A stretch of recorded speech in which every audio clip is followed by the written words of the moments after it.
అప్పుల బాధలు వెంటాడుతున్నాయా? అయితే 6 జేవిఆర్ వారి జాతిరత్నాలు ధరించండి. వెల్కమ్ టు మనం టీవీ. నేను మీ పవన్ బెస్వాడ. మనతో పాటు అడ్వకేట్ రజనీ గారు ఉన్నారు. మేడంతో మాట్లాడదాం. మేడం నమస్కారం మేడం. నమస్తే.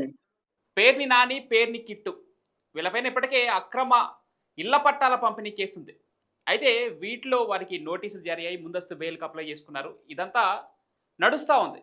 ఈ నేపథ్యంలోనే ఇప్పుడు 2019లో ఒక ఘర్షణ కేసులో సాక్షిగా ఉన్నటువంటి పేర్ని నానికి అరెస్ట్ వారెంట్ కూడా జారీ చేసినట్టు తెలుస్తూ ఉంది. అసలు ఈ కేసు ఏంటి? అదేవిధంగా ఇళ్ల పట్టాల పంపిణీ కేసులో ఎంతవరకు పురోగతి సాధించారు? రేపో మాపో పేర్ని నాని, పేర్ని కిట్టుల అరెస్టు జరగబోతోందని ఒక వార్త వస్తుంది. సో ఎలా చూడాలి మేడం? సార్, ముఖ్యంగా ఎప్పుడైతే పేర్ని నాని గారు ఒక స్పెషల్ డిబేట్ లాగా ఆయనే ఒక లీడ్ తీసుకొని కొన్ని వీడియోలు రిలీజ్ చేస్తే మాకు ఆశ్చర్యం వేసింది. నేను అలా బాధపడ్డాను, నేను ఇలా బాధపడ్డాను, నా భార్యని నేను దాపెట్టాల్సి వచ్చింది, లేకపోతే నేను ఇలా దాక్కోవాల్సి వచ్చింది, లేకపోతే ఇలా వెళ్ళుండేవాడిని కాదు, నేను అది, నేను ఇది, నేను తోపుని, నేను తురుముని అని చెప్తున్నప్పుడు మాకు ఆశ్చర్యం వేసింది. ఏంటా ఆఖరి మాటలు చివరి పేజీలో రాయాల్సిన అక్షరాలు ఇప్పుడే చెప్తున్నాడు అంటే, అంటే అరెస్ట్ అవ్వబోయే ముందు కొంత ఇన్ఫర్మేషన్ ని వారి పార్టీ కార్యకర్తలకు లేకపోతే వారి పార్టీ ప్రజలకు అందిస్తున్న సమాచారం లాగా మాకు అనిపించిందండి. ఎప్పుడైతే ఆయన వీడియో చేసినాడో, ఓ నెక్స్ట్ వికెట్ ఇతనేనా, ఇతను అరెస్ట్ కాబోతున్నాడు అని మాకు అర్థమైపోయింది. ఎందుకంటే కొద్దో గొప్ప అంత తేలిగ్గా ఏమి ఉండదండి. కొద్దో గొప్ప ప్రత్యర్థులు కూడా సమాచారం ఉంటుంది. ఈ వీక్ ఎండింగ్ లో మిమ్మల్ని అరెస్ట్ చేస్తున్నారండి, సరే మీరేమన్నా చెక్కుల మీద సంతకాలు లేకపోతే ఏమన్నా అప్పగింతలు ఉంటే చూసుకోండి అని ఏమన్నా చెప్పుంటారేమో బహుశా. అందుకే పాపం ఒక అన్ని టీవీ ఛానల్స్ ని పిలిపించి వాయిస్ ఇచ్చినారా, లేకపోతే వారి ఛానల్ కే వాయిస్ ఇచ్చి సోషల్ మీడియాలో అప్లోడ్ చేసినారా, what ever it may B. దొంగ అంటే గతంలో ఉండే కేసులు అవేమో మాకు ఐడియా లేదు, కానీ పాపం వాటిలో కూడా వారెంట్ ఇష్యూ అయిందండి. ఆ వారెంట్ ఎక్కడ దాకా వస్తుందంటే లీక్స్ ఉంటాయంటారా వాళ్ళకి, ప్రత్యర్థులకు కూడా? ఎందుకు ఉండవు సార్. ఆయన ఎవరు, ఒక ఆయన నెల్లూరు కావలికి సంబంధించిన ఆయన గోవర్ధన్ రెడ్డి గారు ఉన్నారు చూడండి, ఆయన కూడా 2 months వరకు అరెస్ట్ అవ్వలేదండి. ఎందుకంటే ఆయనకి అరెస్ట్ వారెంట్ ఉంది, పోలీసులు ఆయన వెతుకుతున్నారు. 2 నెలలు ఆయన దొరకలేదు అంటే అంటే ఇక్కడ దొంగ పోలీస్ ఆట ఆడుతున్నారని మాకు అర్థం. కొద్దో గొప్ప వారి వర్గం వారి నుంచి సమాచారం వెళ్ళకుండా అయితే ఉండదండి. అంత ఇదిగా పనిచేస్తుందంటే అది కూడా ఒక పెద్ద అబద్ధం అయిపోతుంది. ఎందుకంటే వారి అభిమానులు కూడా ఉంటారు. నిన్నటి రోజు చూడండి, చెవిరెడ్డి భాస్కర్ రెడ్డి గారికి సంబంధించిన వాళ్ళ గన్మెన్ అనుకుంటా, 30 ఏళ్ల నుంచి పనిచేస్తున్నాను ఏదో చెప్తున్నాడు, మధురెడ్డిను ఏదో పేరు. అతను చెప్తున్నాడు చూడండి, అయ్యో మా అధికారి మీద అంటే మా చెవిరెడ్డి గారిని గురించి ఇలా చెప్పమంటున్నారు, నేను అలా చెప్పనని చెప్పాను, అందుకు సిట్ అధికారులు కుమ్మారు, కొట్టారు అని.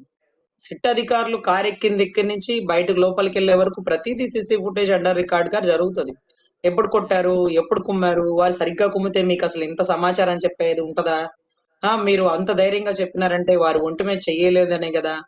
లేకపోతే ఇవంతా కూడానండి, ఇవంతా వాళ్ళ స్వామి భక్తి చూపించడంలో ముందుంటారు. సో ఇక్కడ కూడా యాజ్ అదే జరుగుతుంటదండి. అక్కడక్కడ జరగకుండా మాందండి. అన్ని రోజులు అరెస్ట్ అవ్వలేదు, దొరకలేదు అంటే కూడా సొంత సమాచారం. సో ఇప్పుడు పేర్ని నాని గారికి సంబంధించి దొంగ ఇళ్ల పట్టాలండి. దొంగ ఇళ్ల పట్టాలు పెద్ద నాన్ బెయిలబుల్ అఫెన్స్. గవర్నమెంట్ అధికారాన్ని దుర్వినియోగం చేసినారని, లేకపోతే గవర్నమెంట్ కి సంబంధించిన పత్రాలని అంటే ఫ్యాబ్రికేటింగ్ ఆఫ్ ఫాల్స్ ఎవిడెన్స్, లేకపోతే ఎవిడెన్స్ ని తారుమారు చేయడం, లేకపోతే కొత్త పట్టాలని సృష్టించడం, విధి అంటే గవర్నమెంట్ విధి నిర్వహణకి ఆటంకపరచడం లాంటిది, లేకపోతే ఇంకా అంటే క్రిమినల్ కాన్సిక్వెన్సీ, లేకపోతే ఏదైతే 34 ఐపీసీ కామన్ ఇంటెన్షన్, ఇవన్నీ కూడా దాంట్లో ఇంక్లూడ్ అయిపోతాయండి.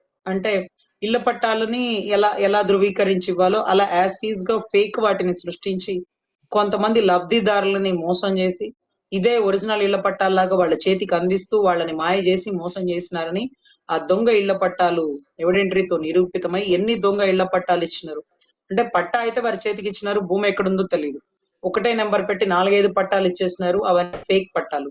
ఇవి కరెక్ట్ కాదమ్మా అంటే, అదేం లేదండి అది పేర్ని నాని గారు ఇచ్చినారు, ఇదిగోండి ఫోటోలో కూడా ఉన్నాం అంటే, ఈ పట్టా ఫేక్ పట్టా, ఇదెందుకు మీరు ఇచ్చినారు, ఇవెందుకు సృష్టించినారు అంటే, వైసీపీ లబ్ధిదారులు వైసీపీ కార్యకర్తల్ని మోసం చేయడానికి ఇదిగో మీకు ఇళ్ల పట్టా ఇస్తున్నాను, ఇదిగో మీకు రాకపోయినా మీకు ఇళ్ల పట్టా నేను అందిస్తున్నాను, మీరు పార్టీకి పనిచేయండి అంటూ మాయ మాటలు చెప్పి వారిని మోసం చేసినట్టేగా. సో ఇటువంటివి కూడా జరిగి ఉంటవి అంటూ ఆధారపూర్వకంగా నిరూపితమైతేనే ఇతను అరెస్ట్ అయ్యే మూమెంట్ అయితే నడుస్తుందండి.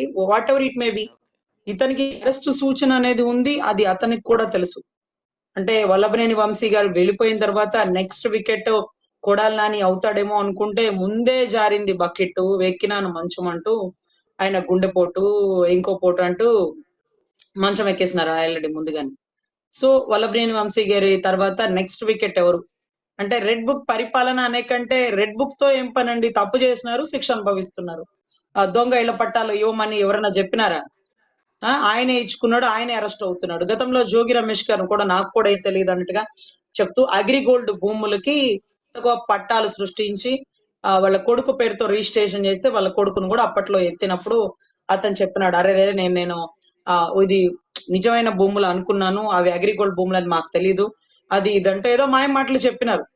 ఇక్కడిక్కడ భూముల్ని మింగేస్తున్నారు వీళ్ళు. ఎంత భూమి మనం వెళ్ళేటప్పుడు తీసుకొని పోతాం, 6 అడుగులు 7 అడుగులు భుజం గజం భూమిలాగా. ఈ రోజు సేవ చేయడానికి వచ్చిన వారు ఇంత అక్రమార్జన ఎందుకు? గతంలో వావిలాల గోపాలకృష్ణయ్యో, పుచ్చలపల్లి సుందరయ్యో, లేకపోతే ఇంకా తరిమెల నాగిరెడ్డి గారు, వీళ్ళందరూ కూడా ఏమి కోట్లు కోట్లు వెనకేసుకోలేదు. అసలు పెద్ద పెద్ద అంటే ప్రధాన మంత్రి స్థాయిలో ఉండ లాల్ బహదూర్ శాస్త్రి గారు ఆయన చనిపోయడానికి సొంత ఇల్లు కూడా లేదండి. లోన్ లో ఉండే ఒక కారు అని చెప్పుకుంటూ చాలా గర్వపడతాం. బాగా ఆస్తున్నోడు ఎంత గొప్పోడో రాజకీయంలో ఏమీ లేనోడు అంతకంటే గొప్పోడండి. సో టాప్ లిస్ట్ లో ఎంతమంది అయినా ఉంటారు కానీ ఏమీ లేనోళ్ళుగా ఎవరు ఉండట్లేదు. అంటే ఏమీ లేనోళ్ళు రాజకీయంలోకి రారు, ఏమీ లేనోళ్ళు రాజకీయంలో మిగలరు, ఉండరు అనేది ఒక తార్కాణం అయిపోయిందండి. సో ఇటువంటి పరిస్థితుల్లో ఏ స్థాయి నుంచి ఏ స్థాయికి వెళ్ళారు, ఏ ద్వారా వెళ్ళారు అంటూ ఏసీబీ దాడులు అవి వీళ్ళమే చెయ్యాలి. వీళ్ళ ఆస్తులు ఎంత, వీళ్ళ ఆదాయాలు ఎంత, ఈ కంపెనీలు ఎలా పెట్టారు, ఈ డబ్బు ఎక్కడిది, ఇవన్నీ అడగాలండి. అడిగితే వీళ్ళు కాదండి సగం సగం జనం వెళ్ళిపోతారేమో నా ఉద్దేశం, నాకు తెలిసి. సో ఇప్పుడు ఇతనైతే అరెస్ట్ అని ఇతనికి తెలుసు, అందుకనే అంత గొప్ప ప్రెస్ మీట్ ఏదో ఒక స్వాతంత్ర సమరయోధి చెప్పినట్టు చెప్పాడు. గతంలో పవన్ కళ్యాణ్ గారిని నోటికి ఎంత వస్తే అంత బూతులు తిట్టి మాట్లాడేవాడు, అవహేళన చేసేవాడు. ఏ ప్రజారాజ్యం పార్టీలో ఫ్లెక్సీలు కట్టి సినిమా పోస్టర్లు ఫస్ట్ రోజు కట్టినోడు ఒక సక్సెస్ఫుల్ సినిమా కాబోతున్న దాన్ని ఫెయిల్యూర్ సినిమా అంటూ స్టేట్మెంట్లు, లేకపోతే గతంలో ప్రజారాజ్యంలో వీళ్ళందరూ తిరిగిన వాళ్ళేనండి, వాళ్ళన్న దగ్గర పనిచేసిన వాళ్ళే. ఈ రోజు పక్క పార్టీలో చేశారని నోటికి అడ్డు అదుపు లేకుండా మాట్లాడితే దానికి తగ్గ సమాధానం, దానికి తగ్గ శిక్షలు, వారు చేసిన తప్పులకి మాత్రమే శిక్షలు కూడా పడతాయండి. నిన్నటి రోజు పవన్ కళ్యాణ్ గారు కూడా అంతకుముందు ఎలక్షన్ టైంలో కూడా అక్కడ పార్టీ ప్రచారానికి వచ్చినప్పుడు అక్కడ కొల్లు రవీంద్ర గారు, బాలశౌరి గారు వీళ్ళందరి మధ్యలో కూడా చెప్పారు, నువ్వు కాపు నేను కాపు అయితే తిడతావరా నువ్వు, నోటికి ఎంత వచ్చేది తెలీదా, అడ్డోదుపు లేదా నీకు అంటూ కొన్ని స్టేట్మెంట్లు ఇచ్చారు. కానీ నువ్వు చేసే తప్పుకి నిన్ను కుప్పగూల్చకపోతే నేను పవన్ కళ్యాణ్ కాదన్నాడు. నువ్వు చేసే నువ్వు తప్పు చేస్తే కుప్పగూలిపోతావు, తప్పు చేయక నిన్నెవరు కుప్ప కూల్చలేదు కదా. దొంగ పట్టాలు ఇవ్వమని ఎవరు చెప్పినారు? లేకపోతే బియ్యాలు అక్కడ అక్రమంగా ఎవరు పెట్టమన్నారు, ఎవరు దొరకమన్నారు?